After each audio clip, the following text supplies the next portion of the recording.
நீதிமொழிகள் 12:11. நாம் கடந்த வாரத்திலே அந்த வசனத்திலே நிலத்தை பயிரிடுகிறவன் ஆகாரத்தினால் திருப்தி அடைவான், அந்த வேலையை நாம் பார்த்துட்டோம். எந்த ஒரு பிரயோஜனத்திலும் ஒரு பலன் இருக்கிறது. வீணாக பேசுவதோ வீண் செயலோ, கர்த்தருக்கு பயப்படாத கர்த்தருக்கு என்று செய்கிற செயலோ, இதெல்லாம் வீணானது. அப்போ ஒரு வேலை செய்கிறவனும் ஒரு வேலை செய்யாதவனும், ஒரு பிரயோஜனமானவனும் பிரயோஜனமா இல்லாதவனும், கர்த்தருடைய பயத்தோடு செய்கிறவனும் தன்னுடைய விருப்பத்தின்படி செய்கிறவனும், இந்த ரெண்டு வேலைகளில் எது பிரயோஜனமாகிறது என்பதை முதல் பாகத்தை நம்ம பார்த்துட்டோம். அந்த இப்பொழுது இரண்டாவது பாகத்தை நம்ம பார்க்க போகிறோம். முதல் பாகத்தில் நம்ம நிறைய காரியங்களை ஒப்பிட்டு நிறைய வேலைகளை நம்ம சொல்லியிருந்தோம். சகல பிரயாசத்திலும் பிரயோஜனம் இருக்கு. பிரயோஜனமான வேலையும் வறுமை தரும் வேலையும் நாம பார்த்துருக்கிறோம். தேவன் நமக்கு கொடுத்த சரீரம், ஆஸ்தி, இதெல்லாம் அவர் நோக்கத்திற்கு என்ன நோக்கத்திற்கு கொடுத்தாரோ அதற்கு மாறா பயன்படுத்தினா வீணா போயிடும்.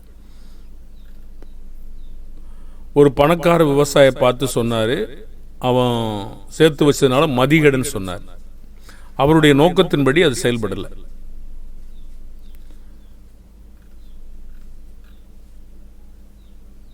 என்னுடைய இஷ்டப்படி நான் பயன்படுத்தினேன்னா, எதை பயன்படுத்தணும் எதை பயன்படுத்தக்கூடாது, அதற்கு எந்த வரையறைக்கு உட்பட்டு இருக்கிறது, அது கூட நாம் சரியா செய்யலைன்னா அதுவும் வீணா போயிடும். அப்போ எந்த ஒரு காரியங்களும் நாம பிரயாசப்பட்டு செய்தா அதற்கான பலனை தேவன் நிச்சயமா தர்றார். அது கர்த்தருடைய வேலையா இருந்தாலும் சரி, உலகத்தின் வேலையா இருந்தாலும் சரி, எந்த வேலையும் வேலை செய்றவனுக்கு கண்டிப்பா ஒரு பிரயோஜனம் இருக்கு. இதுல அழிந்து போற வேலை, அழிவில்லாத வேலை, ரெண்டா நம்ம பிரிச்சுக்கலாம். அப்ப அழிந்து போற ஒரு வேலைக்காக ஒரு காரியங்களை ரொம்ப நம்ம பிரயாசப்படாம அழிவில்லாத வேலைகளுக்கு அதிகமாக பிரயாசப்படுவது நித்திய பலனை நமக்கு தரும். அதையும் நம்ம பார்த்துட்டோம்.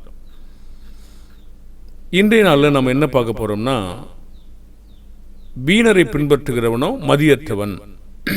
ஒரு வேலையானது எப்படி வீணா போகுது. நம்ம தேவனுடைய வார்த்தையிலிருந்து வாசிப்போம். பாருங்க எப்படி வீணா போகுன்னு அவர் சொல்றார். மத்தேயு 15:9, மனுஷனுடைய கற்பனைகளை உபதேசங்களாய் போதித்து வீணா எனக்கு ஆராதனை செய்கிறார்கள் என்று ஏசாயா நன்றாய் சொல்லியிருக்கிறான் என்று சொல்றார். அப்போ இவங்க என்ன, இந்த ஆராதனையானது வீணா போனதுக்கான காரணம் என்ன? மனுஷருடைய கற்பனைகளை உபதேசங்களாய் போதித்து. இந்த மாதிரி வீணரை பின்பற்றக்கூடிய அநேக இன்னைக்கு பெயர் கிறிஸ்தவத்தில் இருக்கிறாங்க. மனுஷனுடைய கற்பனைகள், கதைகள், கட்டுக்கதைகள், சாட்சிகள், நிறைவேறி போன பிரமாணங்கள், இதெல்லாம் நிறைய மக்கள் இன்னைக்கு பின்பற்றி அது வீண் என்று அவங்களுக்கு தெரியவதே இல்லை. நடன கழிப்புகள், இசை வாசித்தல், இதெல்லாம் இன்றைக்கு வீணா போறது அப்படின்ற அவங்களுக்கு தெரியவே இல்லை. தெரிந்தும் கூட சிலர் செய்யலாம். ஆனா இந்த ஆராதனை வீணானது. எதுக்கு வீணானதுன்னா, மனுஷருடைய கற்பனைகளை உபதேசங்களாய் போதித்து. இன்னும் ஒரு காரியம் இருக்கு. சில மக்களுக்கு இப்படி நம்பிக்கை இருக்கு, நம்ம நிறைய பொருட்களை கொடுத்துட்டா அது பிரயோஜனமாயிடும் அப்படின்னு யோசிக்கிறாங்க. நிறைய பணம் பொருள்களை கொடுத்துட்டா இதெல்லாம் நமக்கு பிரயோஜனம், கத்துட்ட பிரயோஜனம் ஆயிடும், நிலத்தை கொடுத்துட்டா பிரயோஜனம் ஆயிடும், அல்லது கட்டிடங்களை கட்டி கொடுத்துட்டா பிரயோஜனம் ஆயிடும் நினைக்கிறாங்க. நல்ல காரியம்தான். ஆனா தேவன் அங்கீகரிக்கிற காரியமா இருக்கா அப்படின்னு பார்க்கணும். நம்ம அதுக்கான 2 வசன பகுதியில் சொல்லுவோம். 1 Corinthians 9:11 ஆவியானவர் இங்க ஒரு எதிர்பார்ப்பு செய்கிறார். நான் உங்களுக்கு ஞான நன்மைகளை விதைத்திருக்க உங்கள் சரீர நன்மைகளை அறுத்தால் அது பெரிய காரியமான்றார். அப்போ பெரிய காரியமானா என்னது? சரீரத்தினுடைய காரியங்கள் பெரிதானது அல்ல. இஸ்ரவேல் மக்கள் ஏசாயா தீர்க்கதரிசன புஸ்தகத்திலே 1ஆம் அதிகாரத்திலே அவர்கள் காணிக்கை கொண்டு வந்தார்கள், மாத பொறுப்புகளை ஆசரித்தார்கள், பண்டிகைகளை ஆசரித்தார்கள், பலிகள் திரளாக கொண்டு வந்தார்கள். அப்ப என்ன கேட்கிறார் அவர் பார்த்து? அப்போ 2 காரியம் சொல்றாரு. 10ஆம் வசனத்தில் பார்த்தீங்கன்னா, சோதோமின் அதிபதிகளே கர்த்தருடைய வார்த்தையை கேளுங்கள், கொமோராவின் சனமே நம்ம தேவனுடைய வேதத்துக்கு செவி கொடுங்கள் சொல்றார். அப்புறம் என்ன சொல்ல வர்றார்? இந்த அளவுக்கு அவங்க ஒரு பாவம் நிறைந்த மக்களாக இருக்கிறாங்க. அவங்கள பார்த்து கேட்கிறாரு, இது யூதாவையும் எருசலேமையும் குறித்த கண்ட தரிசனம் இது. அப்ப அவங்கள பார்த்து என்ன கேட்கிறாரு? ஒரு வீணான செயல் எதுன்னு சொல்றாருங்க? இனி வீண் காணிக்கைகளை கொண்டு வர வேண்டாம். எதெல்லாம் வீணா இருக்கு? தூபங்காட்டுதல், அக்கிரமத்தோட ஆசரிக்கிற மாத பிறப்பு, ஓய்வு நாள், சபை கூட்டத்தை இனி சகிக்க மாட்டேன், வெறுக்கிற வருத்தமா இருக்கிறது இழைத்து பண்ணு சொல்றாரு.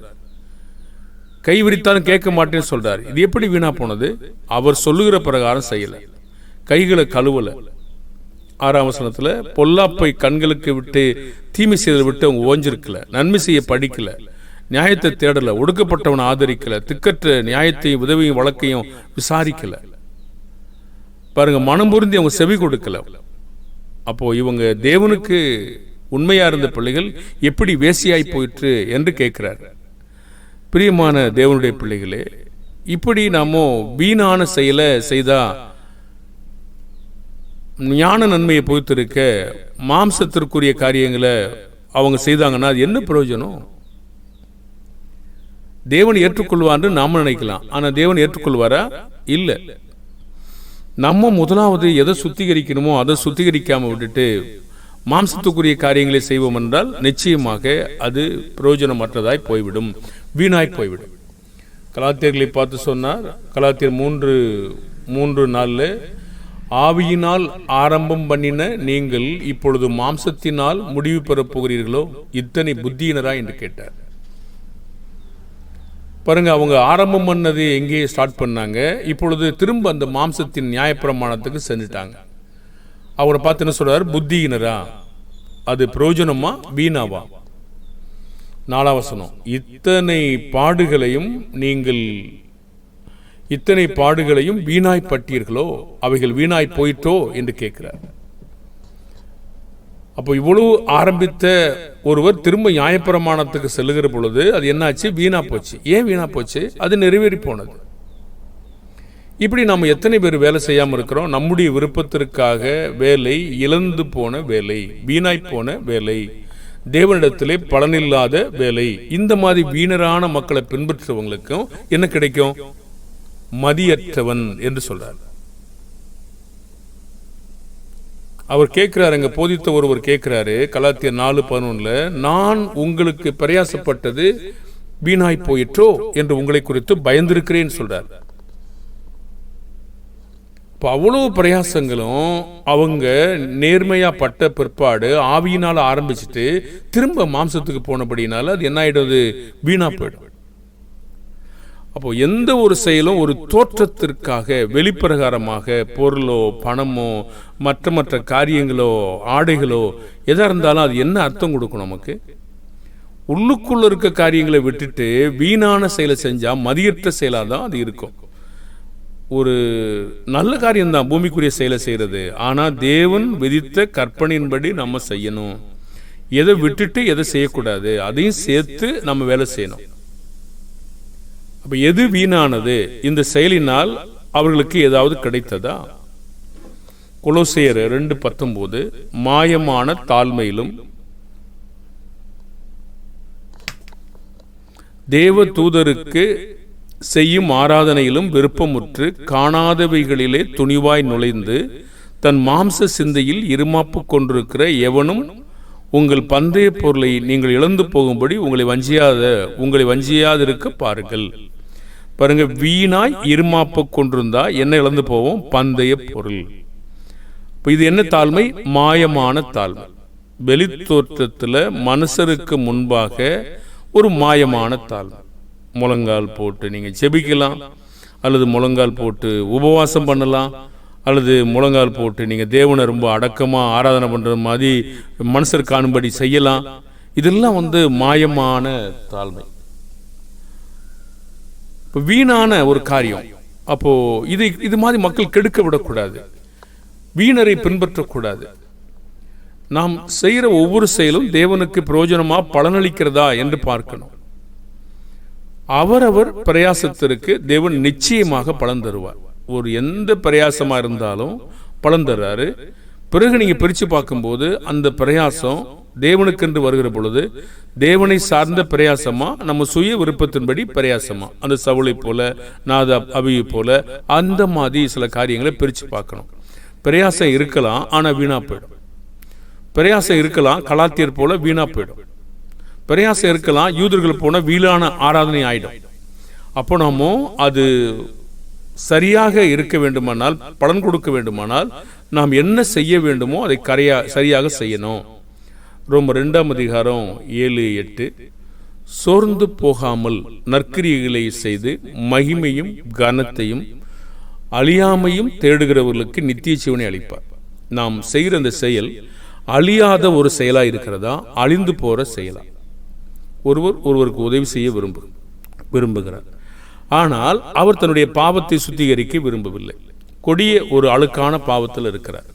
அந்த உதவியை தேவன் ஏற்றுக்கொள்வாரா, அல்லது பாவத்தை திருந்த வேண்டும் என்று விரும்புவாரா? ஆனால் மனிதர்கள் இன்றைக்கு அப்படி அல்ல. மனிதர்கள் என்ன பாவமான பண்ணிக்க, எனக்கு தேவையானதை கொடுத்தா போதும் தான் நினைக்கிறாங்க. ஆனால் தேவன் ஏற்றுக்கொள்வாரா? மனிதன் ஏற்றுக்கொண்டதற்காக தேவன் ஏற்றுக்கொண்டான் என்று நாம் கொள்வார் என்று நாம் யோசிக்க வேண்டுமா? அப்படி அல்ல. அப்ப சோர்ந்து போகாமல் நற்கிரிகளை செய்து மகிமையும் கனத்தையும் அழியாமையும் தேடணும். அழிந்து போகாத ஒண்ணு எது? அழிந்து போற பொருள்னால ஆவிக்குரியவர்கள் சந்தோஷம் அடைய மாட்டாங்க. அது புரியாத மனுஷங்களே அவங்க இந்த காரியங்களை உணர்ந்து கொள்ளல. அழிந்து போற பொருள்னால ஒரு ஆவிக்குரிய மனிதங்களை நம்ம சந்தோஷப்படுத்த முடியும் என்று நினைத்தாலே தவறு. அவர்களுக்கு தேவனுக்கு தேவையானது இருதயமும் மனமும் உள்ளான மனிதன், அதனுடைய மெய்யான வழியில் நடப்பது, நற்கிரிகளை செய்வது, அது விதிமுறைக்குட்பட்டு செய்வது அவங்களுக்கு நித்திய ஜீவனை அளிப்பார். அப்ப அதுக்கு மாறாக எதிர்த்து நின்றா சண்டை போடுறோம், எதிர்த்து நின்றா சத்தியத்திற்கு கீழ்ப்படிய மறுக்கிறோம், எதிர்த்து நின்றா அநியாயத்திற்கு கீழ்ப்படிந்திருக்கிறோம். அவங்களுக்கு தேவனுடைய உக்கிர கோபாக்கினை வரும். இது வீணா போச்சா இல்லையா? இந்த மாதிரி நம்ம சண்டை போட்டு வேலையை செய்யும் போது சத்தியத்திற்கு கீழ்ப்படியாம அநியாயத்திற்கு கீழ்ப்படிந்தா உக்கிர கோபாக்கினை தானே வரும். அப்ப அநியாயம் என்று பார்ப்பதற்கு பிள்ளைகளுக்கு தெரிஞ்சிருக்கணும்ல. அநியாயத்திற்கு போய் கீழ்ப்படிந்தா என்ன வரும்? உக்கிர கோபாக்கினை தான் வரும். இப்போ நாமும் இந்த வேலைகளை குறித்து மிகுந்த கவனத்தோடும் பொறுப்போடும் இருக்க வேண்டிய நாம் அனைவருமே அழிந்து போகாத ஒன்றிற்காக அதிகமாய் பிரயாசப்படணும். மாம்சத்தினுடைய காரியங்களுக்காக, அழிந்து போற காரியங்களுக்காக, அநீதியான காரியங்களுக்காக சண்டை போட்டு தெரியக்கூடாது. இது நிச்சயமாகவே வீணாக போற வேலையாக இருக்கிறது. அது மதியற்ற வேலையாக இருக்கும். பெர்சியாளுக்கும் அவளுடைய பிரயாசத்திற்கு கிடைத்த பலன் இருந்ததா? அது மனுஷனுடையதா தேவனுடையதா? ரோமர் 16:12, கர்த்தருக்குள் பிரயாசப்படுகிற திரிபேனாலையும் திரிபோசாலையும் வாழ்த்துங்கள். கர்த்தருக்குள் மிகவும் பிரயாசப்பட்ட பிரியமான பெர்சியாலை வாழ்த்துங்கள். மனிதன் அவனுடைய செய்கைக்கு தக்கதாக புகழப்படுகிறான். நீதிமொழிகளை வாசிக்கிறோம் இல்லையா? அப்ப இந்த செய்கை தேவனுக்கு பிரியமான செய்கையா இருக்கா? பாராட்டு பெறுகிற செய்கையா இருக்கா? இல்ல வீணான செய்கையா இருக்கா? நாம் ஒவ்வொரு நேரங்களும் நாம் செய்கிற செயல்களை தயவு கூர்ந்து கவனிக்கணும். அது வீணான செய்கையா இருக்கா, அர்த்தமுடைய செய்கையா இருக்கா, பிரயோஜனமானதா இருக்கிறதா, இல்ல மதியற்ற செய்கையா, இல்ல நமக்கு விருப்பமான செய்கையா என்று நாம் பார்க்கும் பொழுது நாம் மதியற்ற வேலை செய்யாம இருந்துக்கணும். விழித்து பார்க்கும்போது ஒண்ணுமே இருக்காது. ஏன்னா நம்ம வீணான வேலை செஞ்சிருக்கலாம், செய்து கொண்டு இருப்போம், தெரியாது. நாம் உணர்ந்து கொள்ளும் பொழுது, தேவன் நம்மிடத்தில் உணர்ந்து கொள்ளுதலை கேட்கிற பொழுது நிச்சயமாகவே இது போன்ற புகழப்படத்தக்க வேலையா செய்யணும். இவங்கள் கர்த்தருக்கு பிரயோஜனமான வேலை செஞ்சிருக்காங்க, வீணான வேலை செய்யல. இப்ப பிரயாசப்பட்டு பயிர் செய்கிறவனுக்கு கிடைக்கிற பங்கு என்னங்க? 2 தீமோத்தேயு 2:6, பிரயாசப்பட்டு பயிரிடுகிறவன் பலனில் முந்தி பங்கடைய வேண்டும்.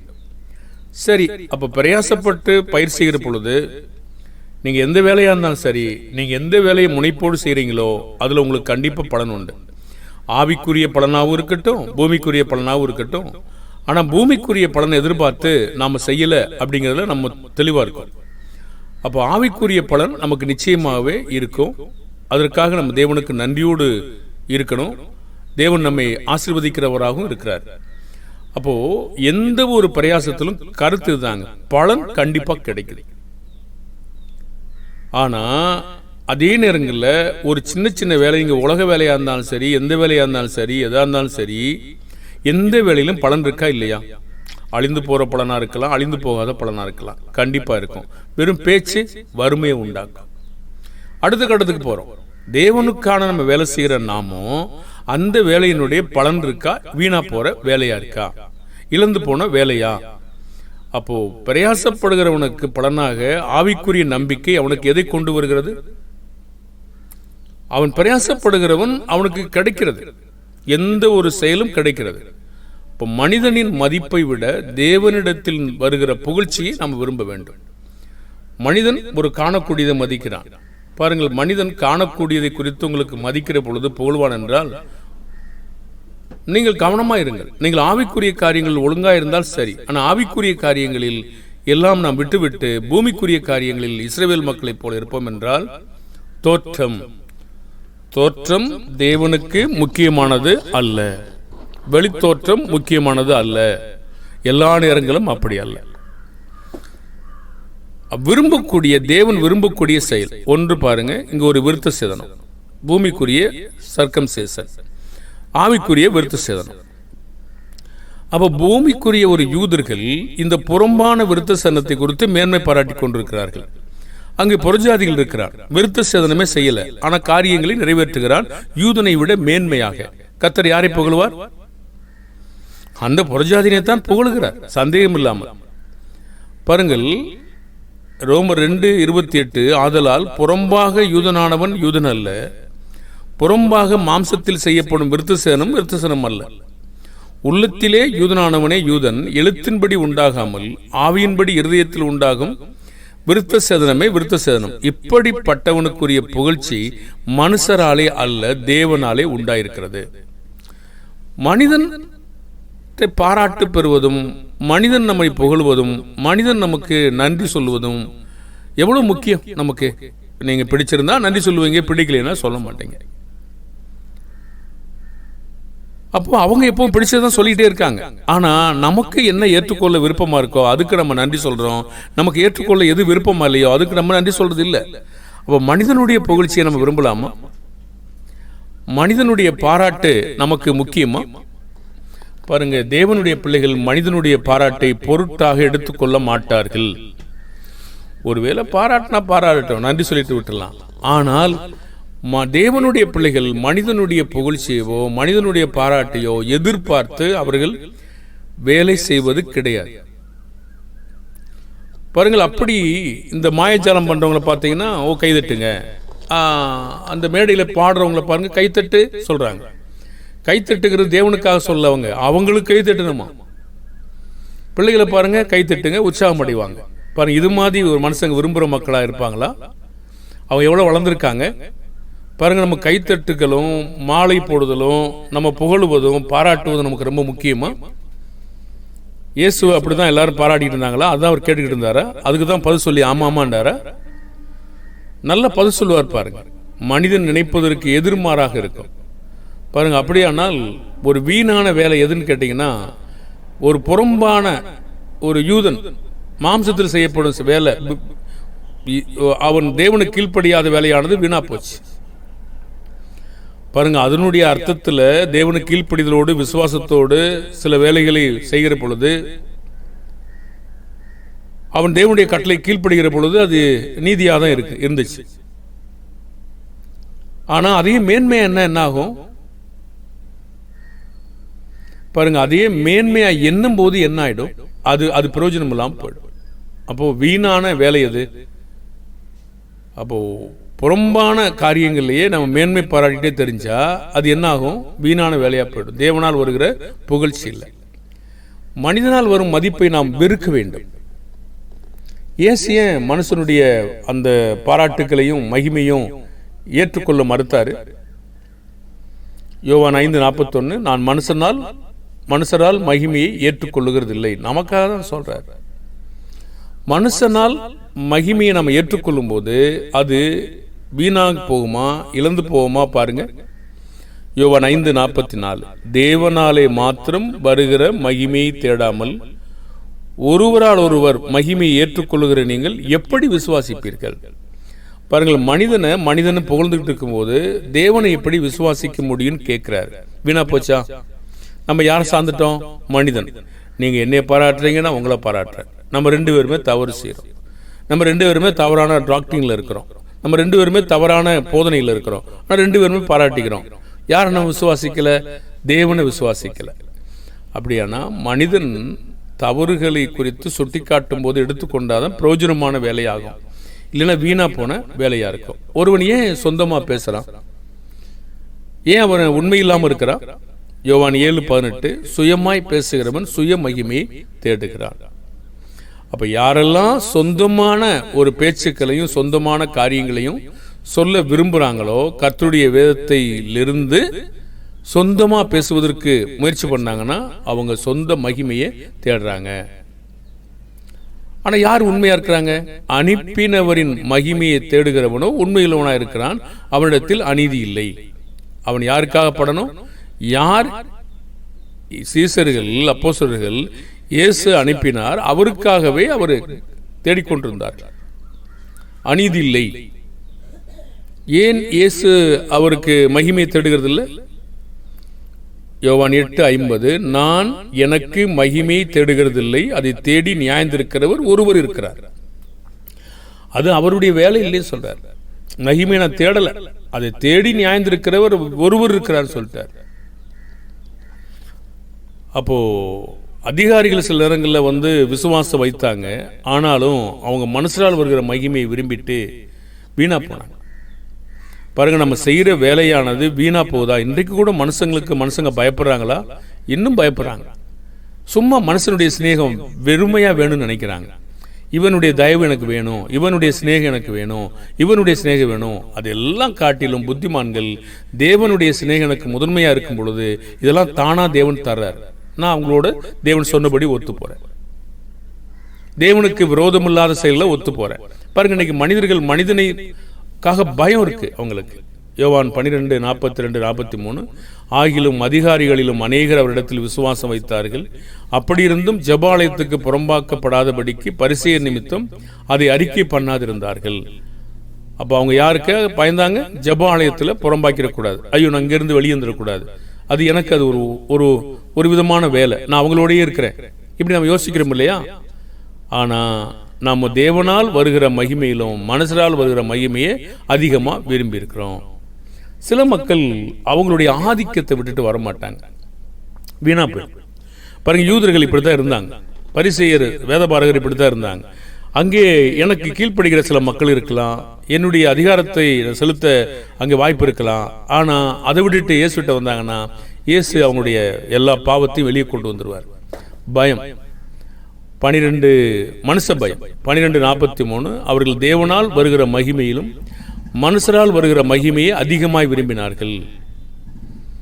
அப்ப நம்ம தேவனுக்கு மகிமை செலுத்தாம நமக்கு நாமே மகிமையை எடுத்துக்கொள்ளும் பொழுதும் என்ன நடந்தது?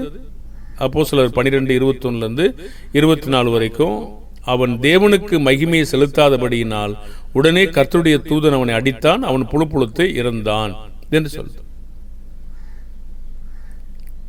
அப்போ அவன் தேவனுக்கு மகிமை செலுத்தாதபடினால் உடனே கர்த்தருடைய தூதன் அடித்தான், அவன் புழுப்புழுத்து இறந்தான். அப்பொழுதே இறந்தான் என்று சொல்லல, 3 நாள் கழிச்சு இறந்தான்னு சொல்லல, சில நாள் கழித்து இறந்தான்னு சொல்லல, அவன் புழுப்புழுத்து இறந்தான், அவ்வளவுதான். தேவனால் அப்பவே சாகடிக்க முடியும், சில பார்வைக்கு வச்சு சில நாங்கள மனுஷனுக்கு பயத்தை உண்டாக்கவும் முடியும். என்ன வேணாலும் நடந்திருக்கும்.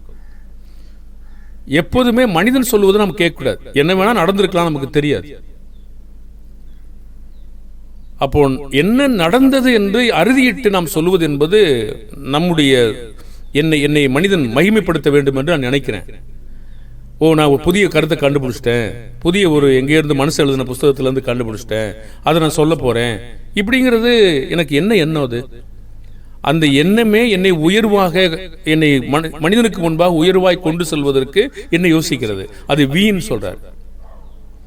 அது இருக்கும், அது இல்லை, நமக்கு தெரியாது. அவன் புழுத்து இறந்தான். அதனால என்னாச்சு? வேத வசனம் வளர்ந்து பெருகிட்டு. அப்போ அப்பொழுதே இறந்தான் என்று சொன்னாலும் தவறு, 4 நாள் கழிச்சு இறந்தான் சொன்னாலும் தவறு, 1 வருஷம் ஒரு வாரம் கழிச்சு இறந்தான் சொன்னாலும் தவறு. தெரியாது, அங்க இல்லை. அவன் புழுத்து இறந்தான், அவ்வளவுதான். புழு புழுத்துருச்சு, இறந்தான் அப்படின்னு ஒரு வார்த்தை இருக்கு. அப்போ இறந்துட்டு புழுக்கிறது ஒரு காரியம், புழுத்து இறக்கிறது இன்னொரு காரியம். அப்போ வித்தியாசமான ஒரு காரியம் நடந்திருக்கிறது. இது போதும். அப்போ நம்ம இதை மிகைப்படுத்தும் போது நாம் என்ன யோசிக்கிறோம்? நான் அனுப்பினவருக்கு மகிமையை தேடாம நான் சுய மகிமையை விரும்புறேன். நான் பாருங்க ஒரு புதிய கருத்தை சொல்றேன். எங்க இருந்து சொல்றீங்க? மனிதனுடைய விளக்கு வரையில இருந்து சொல்லணும், வேற எங்க இருந்து சொல்ல முடியாது. பாருங்க, அதுலயே நம்ம பிரியமா இருக்கணும். இதுல இருக்கிறத படிச்சுட்டு போறதை விட அதுலயும் பிரியமா இருக்கணும்.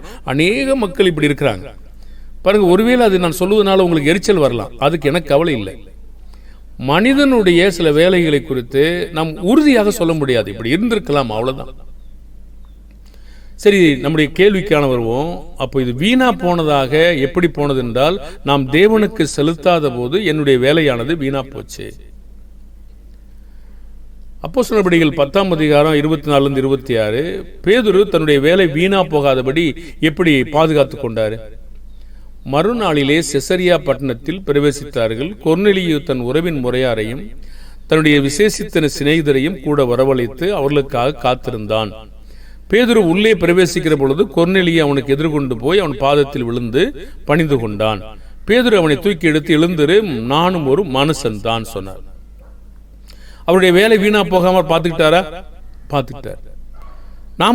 நம்ம என்ன செய்யணும்? நம்மளை கனப்படுத்தணும்னு விரும்புறோம். அது என்ன கனம்? தேவன் விதித்த கனத்தை கொடுக்கட்டும். ஒரு நன்றாய் விசாரணை செய்கிற மூப்பர்களுக்கு இரட்டிப்பான கனம் கொடுக்கணுங்கிறது உண்மைதான். ஆனால் தன்னை தேவனுக்கு சமமாக உயர்த்தி பிடிக்கணும் விரும்புறது எவ்வளவு மோசமானது. அது நம்முடைய நேர்மையற்ற ஒரு வீணான வேலையா இருக்கிறது இல்லையா? நாம் நினைக்காம இருக்கலாம், ஆனால் உள்ளுக்குள்ளே நாம் எப்படி நினைக்கிறோம்? மனிதர்கள் நினைத்த மாதிரி இல்லையா? சரித்திரத்தில் அப்படிப்பட்ட நினைத்த மாதிரி இல்லையா? தேவனுக்கு சமமாக உயர்த்தின மாதிரி வேதாகமத்தில் இல்லையா?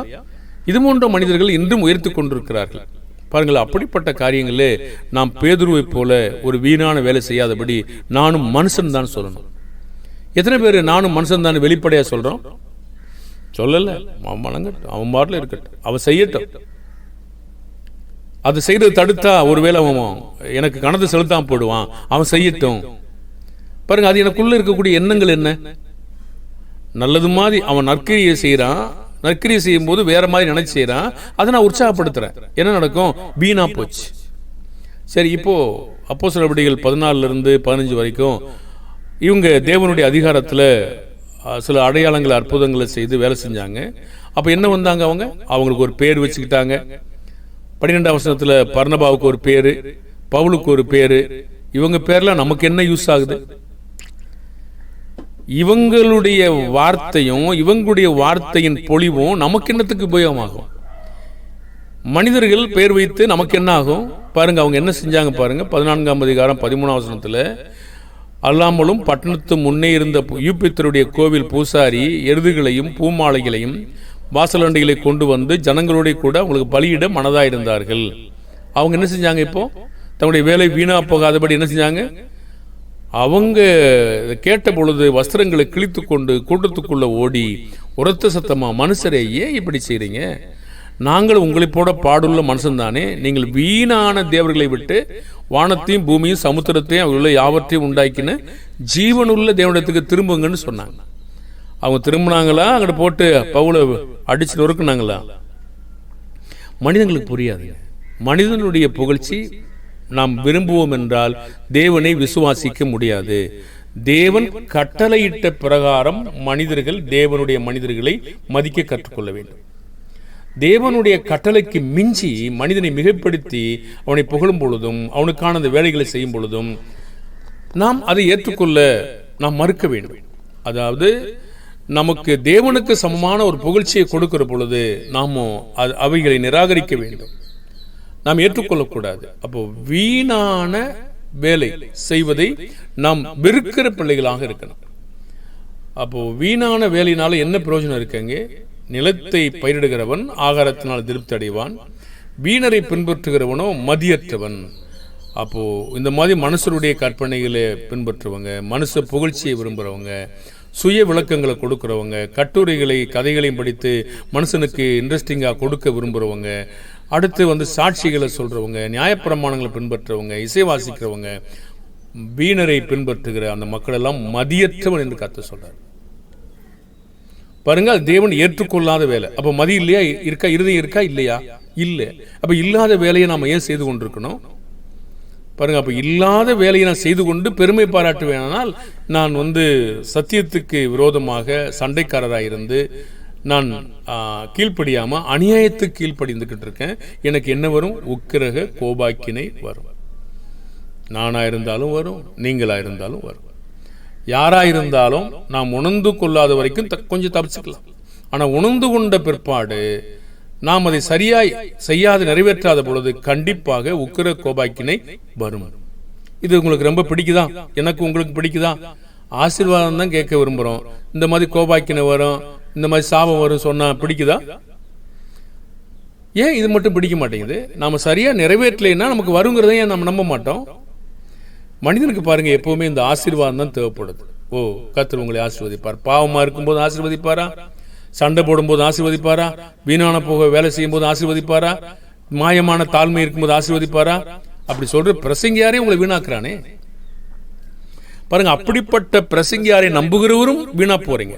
வீணான வேலையில எந்த ஒரு பிரயோஜனமும் இல்லை, அது வீணா போச்சு. ஆகினால சகல பிரயாசத்திலும் நமக்கு திருப்தி இருக்கிறது. ஆனால் வீணரை பின்பற்றுகிறவனோ மதியற்றவன். ஜெபிப்போமா? பரலோக பிதாவே, இந்த நேரத்திற்காக நன்றி.